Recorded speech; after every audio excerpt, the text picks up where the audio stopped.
tardes. Me encuentro en este momento en la Gran Logia del Perú, acompañada del doctor Carlos Alberto Irigoyen Forno, docente universitario y con estudios mayores de Altos estudios diplomáticos.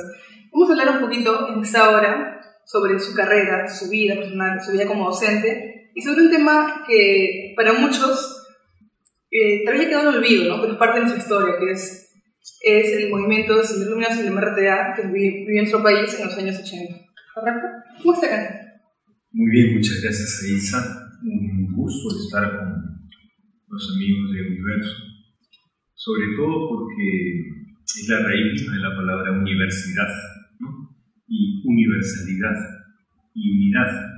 Así que todo esto está conjugado en la actividad universitaria, en la proyección de un mundo más globalizado, entiéndase, cada vez más universal.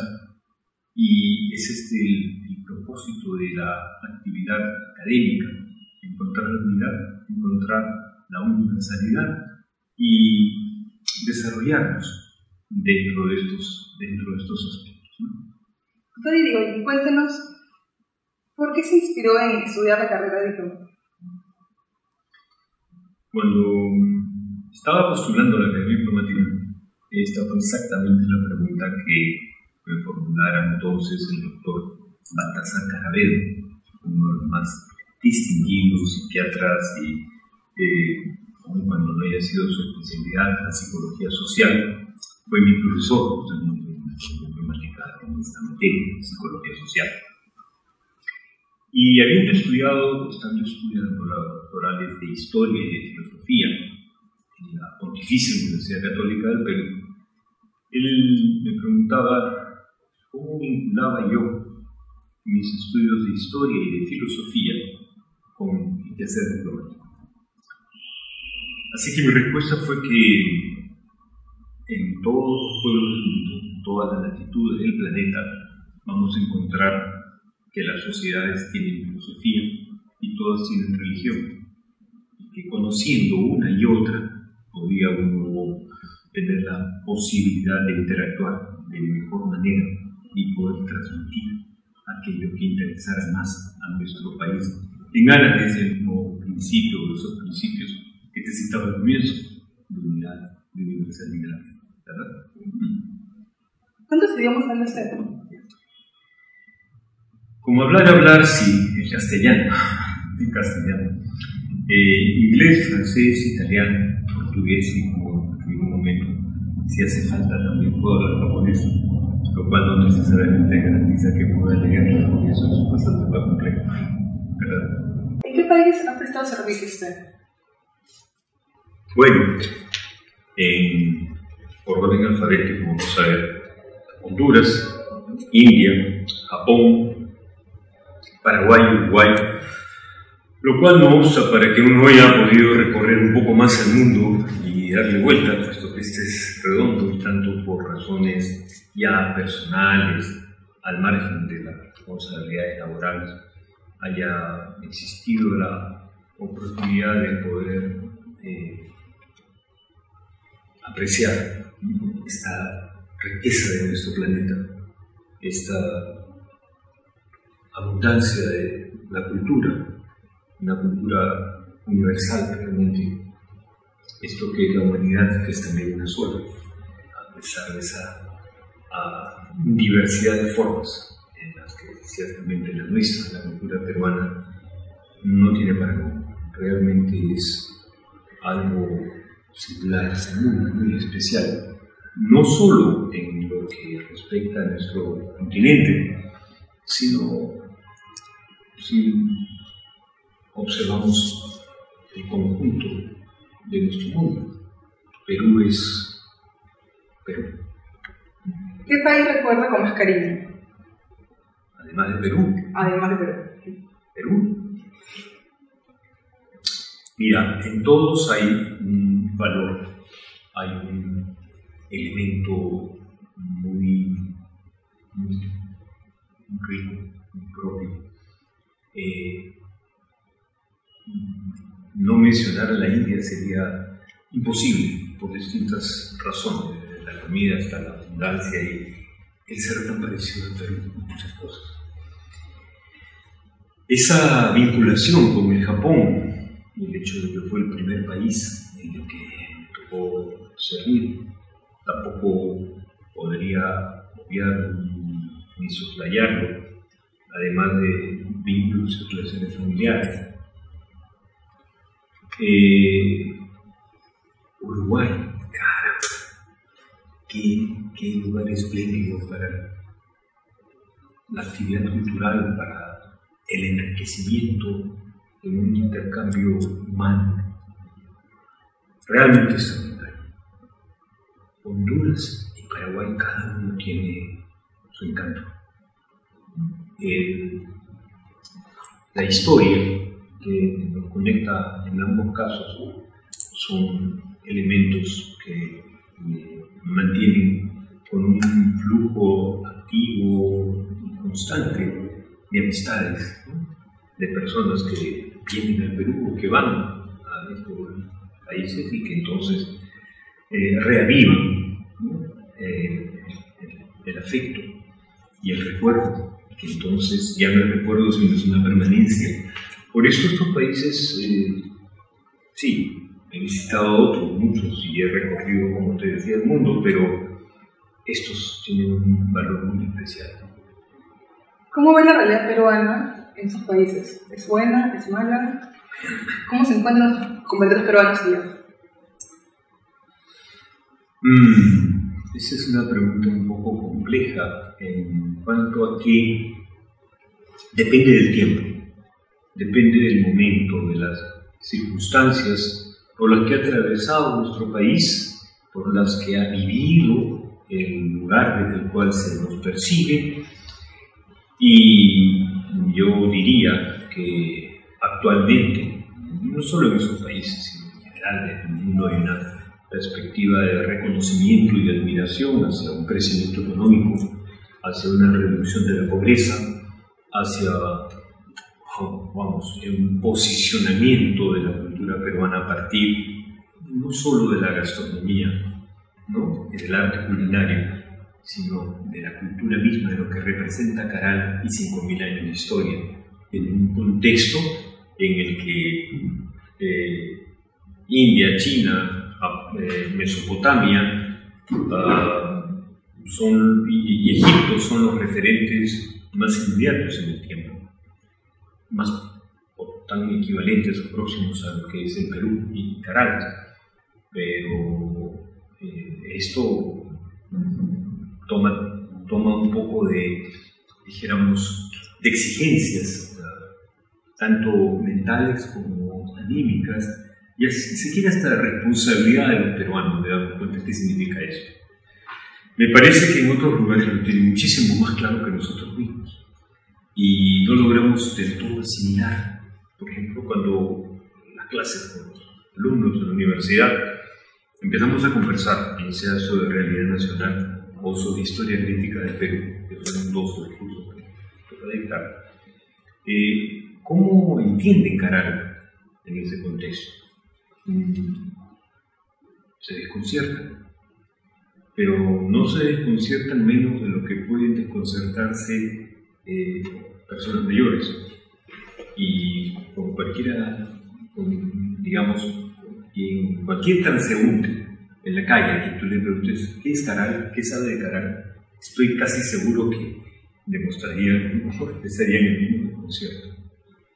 ¿Te ha tocado vivir alguna historia que recuerden muy anecdóticamente en alguno de estos países que estado visitando? Mira, en todo siempre hay algo que uno conserva de una manera mucho más vívida, mucho más intensa, al menos en la historia, de los que ha tenido una actividad minera más interesante. Y por eso tan parecidos a nosotros en cuanto a la explotación polimetálica, ¿no? No es que solamente tuvieran oro, tenían igualmente plata, tenían minerales que le dieron una importancia económica en la época virreinal. Así que cuando pienso en Honduras, la montaña de la Tigra, por ejemplo, o pensar en a ver los amigos, ¿no? La parte humana, y tener presente que el busto de José Luis Bustamante Rivera está allí en la Casa de Gobierno como reconocimiento a esa participación del Perú en un conflicto entre Honduras y El Salvador, que se llamó, se reconoce o se recuerda como la guerra del fútbol, porque fue un partido del fútbol el detonante del conflicto, aunque en realidad eran cuestiones más concretas, ¿no? Como cuestiones territoriales, un problema limítrofe. Y sí, recordar en Honduras la cabalgata del fin del milenio, y claro que esta cabalgata empezó a las 11 de la mañana y terminó como a las 2:30 de la tarde, y claro, haber hecho este recorrido, un caballo de paso peruano, acompañado por otro, por propietarios y jinetes de caballo de paso peruano, muy apreciado también en esa parte del mundo, me permitió comprobar, ¿no? esta riqueza de lo que es Perú, de lo que es el Perú. Bueno, cambiando un poquito el tema, ¿cómo equilibraste tu vida personal con tantos viajes, tanto conocer el mundo? ¿Cómo equilibrar tu familia, tu vida? Mira, todo tiene un precio que puede ser tangible y en otros es intangible. En un caso tú puedes contabilizar, puedes verlo, en otros no. En este sentido, el haber estado ausente del país, aun cuando te permita conocer otras realidades de este mundo, de este planeta, te das cuenta que te ha significado una inversión en tiempo-vida, que han habido experiencias y circunstancias en los sobrinos, en los primos, en los hermanos, que te perdiste, que no los has visto y que ya no tienes cómo recuperar tampoco. Eso es lo que pasa mucho en nuestros compañeros también en este momento, son las colonias peruanas, ¿no? En el extranjero, que efectivamente muchos se van del país para conseguir una mejor economía, ¿no? Para sus familias, para apoyarlos, pero como tú dices, efectivamente ellos están perdiendo ese tiempo con sus familiares, ¿no? Con la gente que nos ve crecer. Por ejemplo, un niño que te vio a los 3 años, si te vuelve a ver a los 20, no va a ser lo mismo, ¿no? Totalmente de acuerdo. Fíjate, en la antigüedad, la pena capital no era la pena de muerte. La pena capital era el destierro. Entonces, irse del país, estar fuera del país, es realmente un gran sacrificio. Y admiro muchísimo a nuestros compatriotas que están en el exterior, porque sé lo que significa ese sacrificio, ese esfuerzo, que no es de un día ni de dos, sino que se proyecta a veces hacia toda la vida, y que aún teniendo luego la oportunidad de volver al país, ya su vida está en otro punto, ¿no? Ya cambió, ya tienen han echado raíces en esa otra realidad. Claro, esto también nos lleva a que pensemos no tanto en nuestro país, sino que pensemos más globalmente, más en el mundo. Entonces sentir que este es nuestro planeta, ¿no? Y sentirnos felices de estar en el planeta, y cuando esto suceda, entonces quizás podamos pensar y decir: qué suerte que estemos en el sistema solar, qué afortunados somos de vivir en la Vía Láctea, ¿no? Pensando en términos galácticos. Pero todavía no hemos llegado ahí, todavía uno extraña, ¿no? Todavía siente ese amor al terruño, ¿no? A lo tuyo, a tu cuna. Sí, es mi cuna, es pequeñito, si lo comparo con el universo, no es nada, pero es todo al mismo tiempo. Como dice la canción, vers peruano, todos vuelven. Ah, sí, definitivamente todos. O todos quieren volver. O todos quieren volver. Bueno, vamos a una pequeña pausa comercial y volvemos con más aquí en Contacto Cultural. TV Universo es una excelente alternativa de información y distracción que conjuga en su programación experiencia y tecnología en un canal por internet que proponemos a nivel mundial. Realizamos y producimos programas especializados en turismo,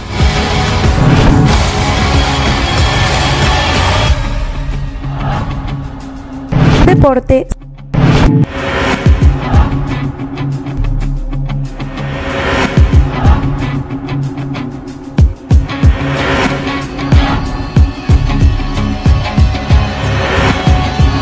salud,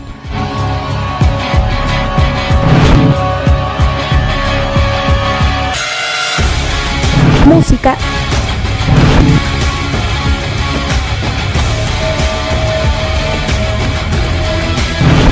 empresarial,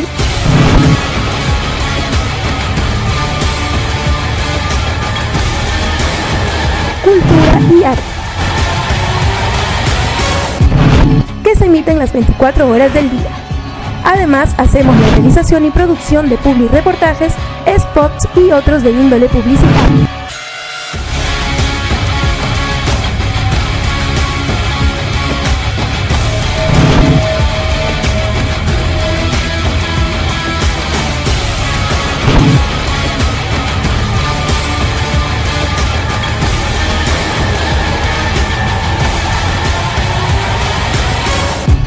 En principio desde el Perú, España y Estados Unidos con expectativa global.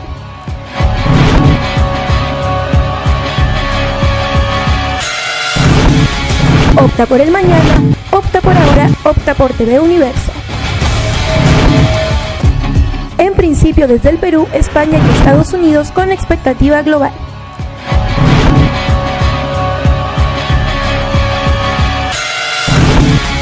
Opta por el mañana, opta por ahora, opta por TV Universo. Y estamos con más aquí en Contacto Cultural. Yo sigo acá acompañada de una persona muy leída, digamos de esa manera, el doctor Gregorio, ¿no? Doctor, ahora usted ha vivido, como nos ha contado en la entrevista, muchas realidades, ha visto mucho. Pero usted también ha sido, para los que no lo saben, rehén de la embajada de Japón, los sueños del terrorismo peruano. Rehén del MRTA durante la toma de la embajada en Fausto, sí, el 7 de diciembre.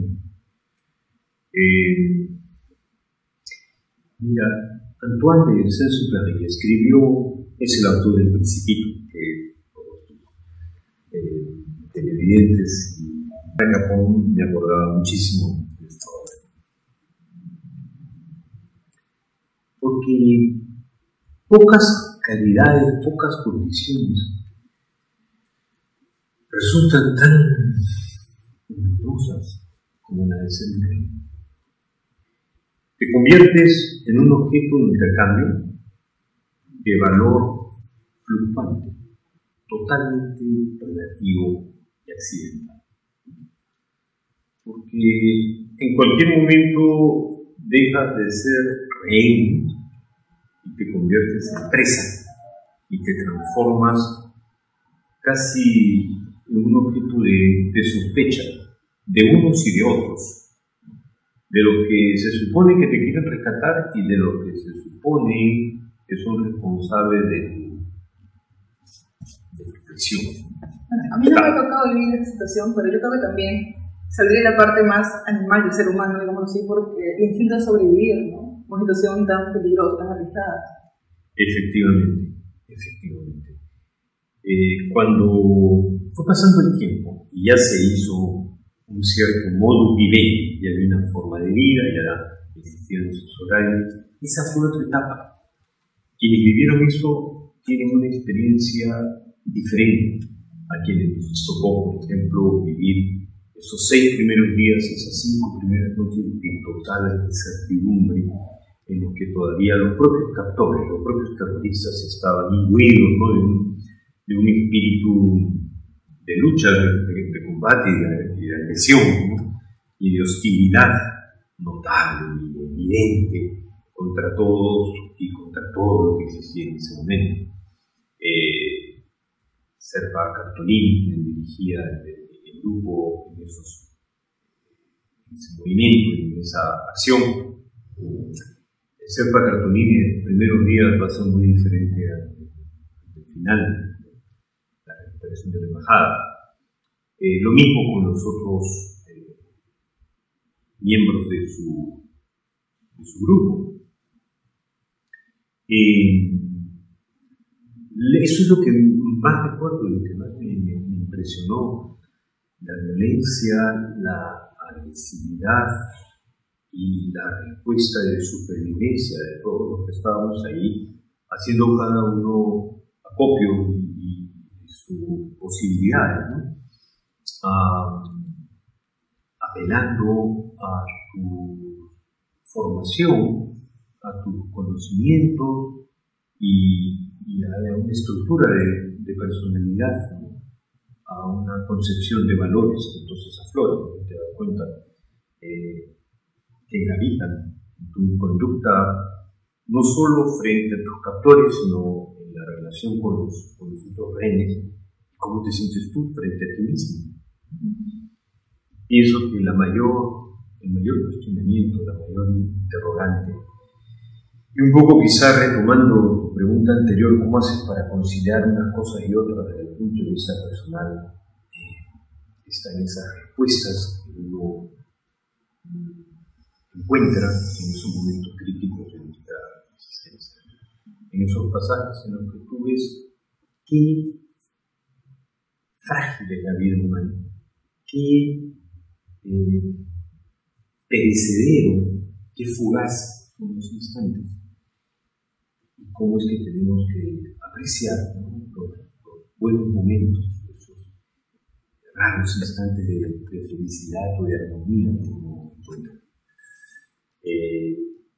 Lo más permanente es quizá lo otro, ¿no? La incertidumbre, la zozobra, el miedo, el ver que además no todas las personas reaccionan como tú esperabas o suponías que iban a hacerlo, sorprenderte a ti mismo porque tú mismo tienes otras respuestas y te das cuenta que tuviste una buena preparación, que todo lo que de alguna manera cultivaste como una disciplina de vida, en ese momento se pone a prueba y se demuestra si funciona o no funciona.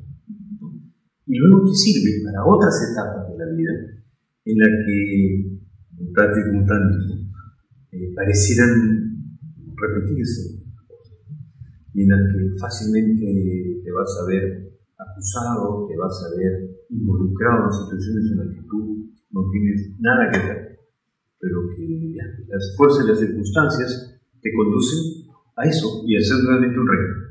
La fuerza del destino también, ¿no? La fuerza del destino. Es una muy bonita ópera, bonita, muy rica, la fuerza del destino. Sí, y a preguntarnos cuál es el margen de libertad que tenemos como seres humanos. ¿Existe realmente la libertad y hasta qué punto? Porque ninguno de las 900 personas que estuvimos ahí esa noche en la embajada de Japón, hubiéramos querido llegar a la embajada sabiendo que íbamos a estar en esa condición. Cuando se produce la liberación de las mujeres, primero, un golpe magistral por parte de los terroristas,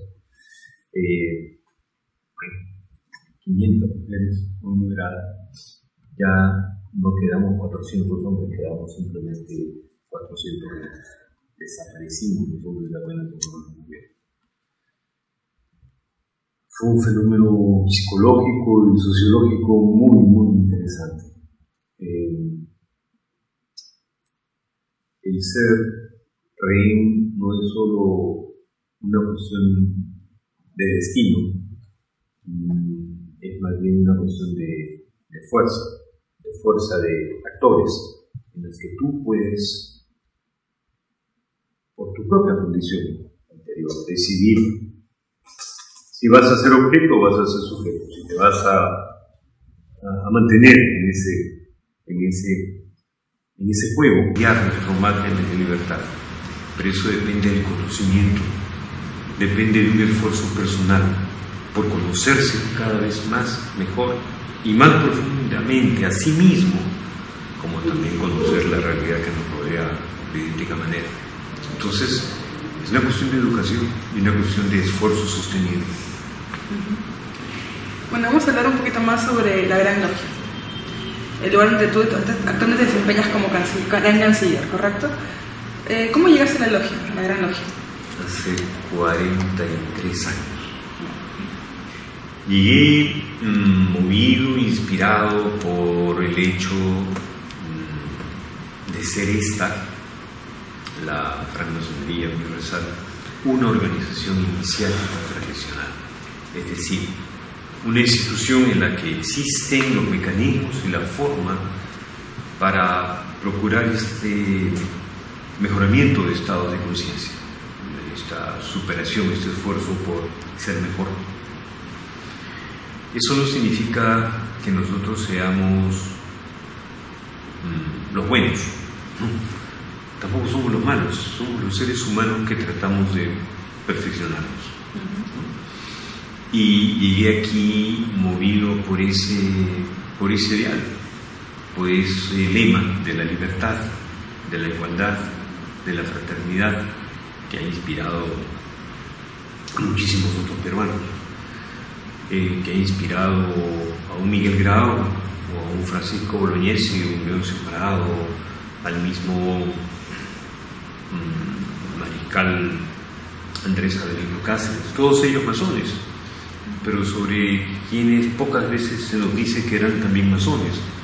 Yo estudié en el Colegio Militar Leoncio Prado, de la promoción 23, y durante el tiempo que estuve en el Colegio Militar nunca supe que Leoncio Prado fuera masón, ni que alcanzara el grado 18, que era caballero de Rosa Cruz. No tenía idea que Alfonso Ugarte hubiera sido el primer vigilante de la logia Fraternidad y Progreso número 28 en el Valle de Iquique, por ejemplo, ¿sí? Ni tampoco entendía entonces por qué Bolognesi había dicho: tengo deberes sagrados que cumplir. Cuando tú ingresas aquí a la orden y recorres las distintas ceremonias, entonces te das cuenta a qué deberes sagrados se refería Francisco Bolognesi.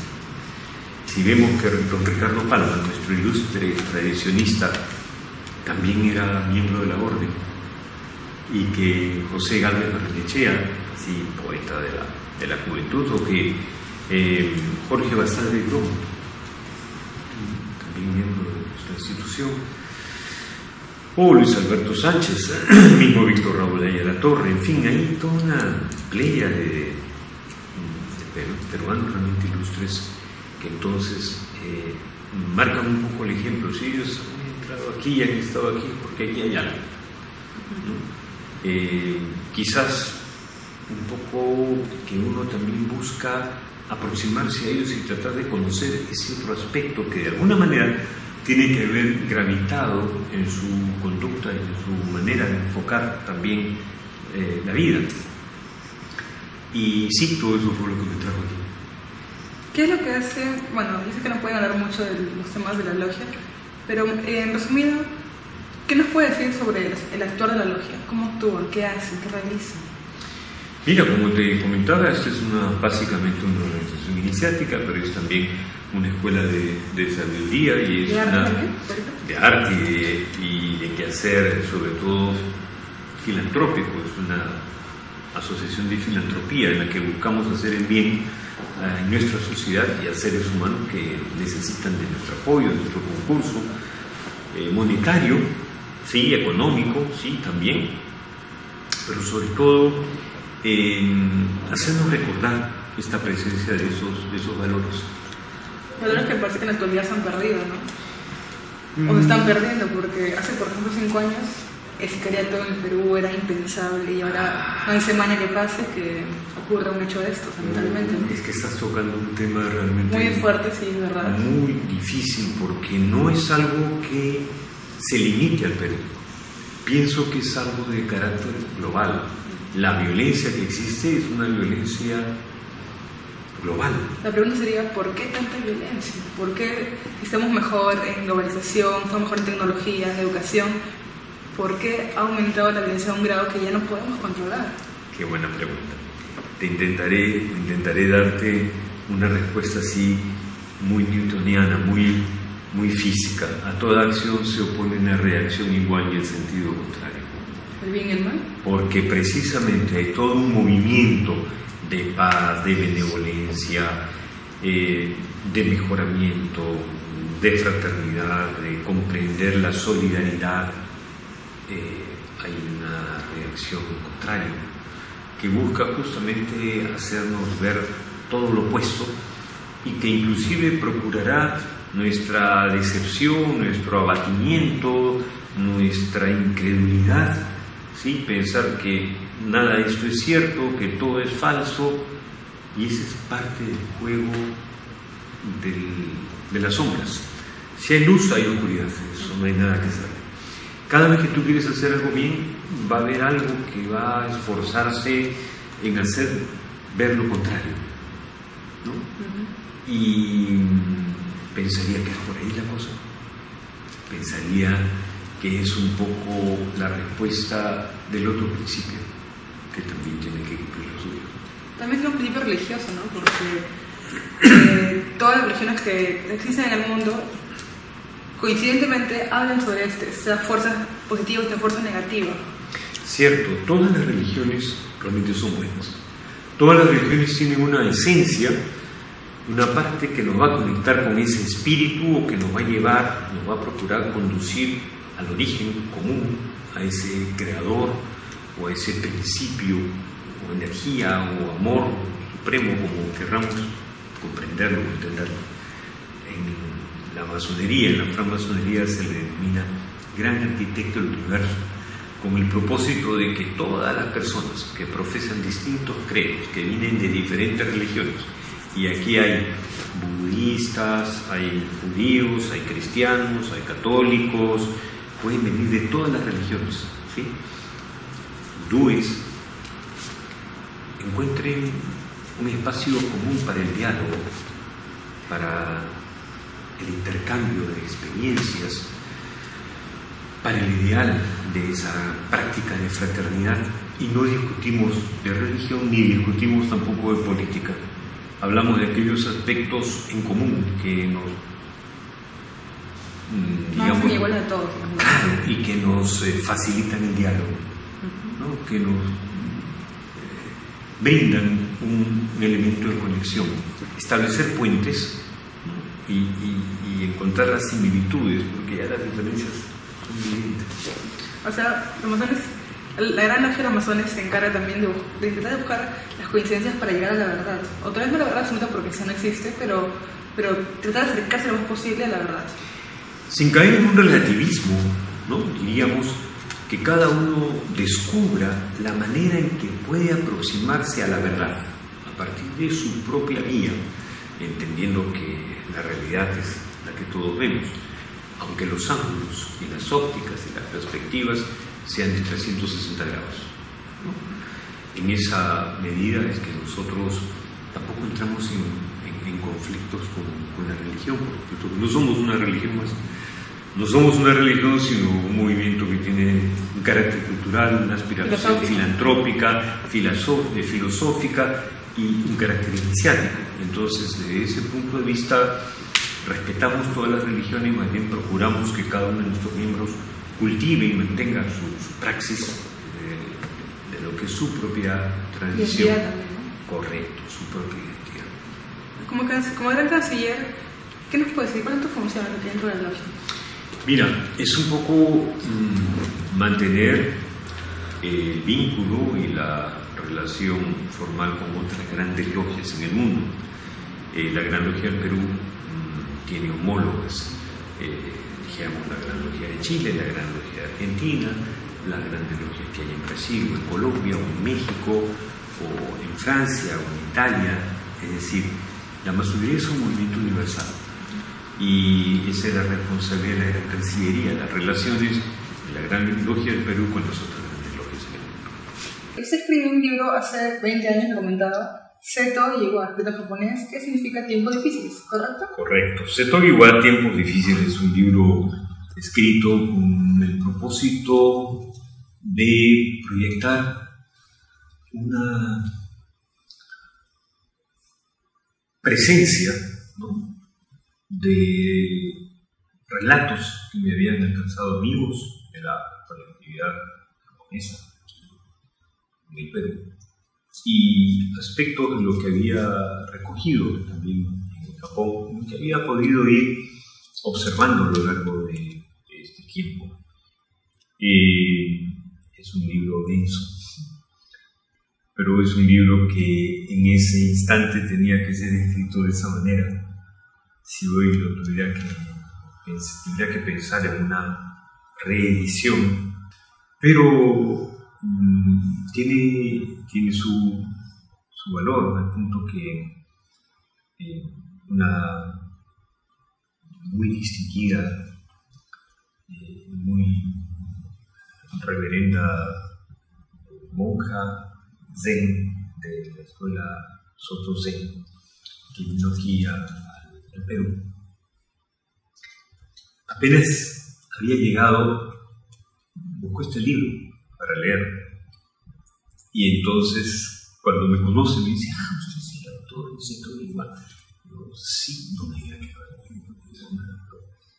tan grandes han sido sus pecados para hacer esa penitencia.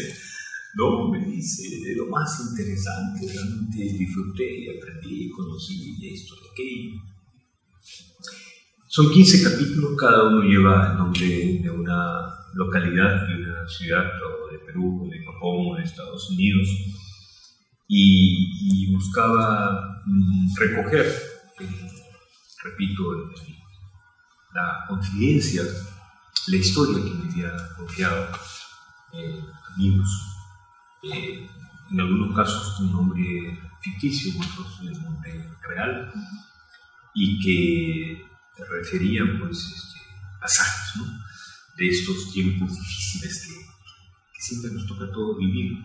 En realidad los tiempos de nuestra vida son tiempos difíciles, ¿no? Por eso decía, los instantes, sí, es difícil. Los instantes de plenitud y armonía son pocos. Y este Seto-Iwa es un término que tiene que ver en la actividad del Sumo, deporte ritual del Japón, en que cuando estás en el límite, en el borde, ¿no?, ese momento en que estás fuera de la cancha o dentro de ella, en que entonces si sales perdiste, si estás adentro de pronto todavía puedes ganar, ¿no? Ese momento, ese es el Seto-Iwa.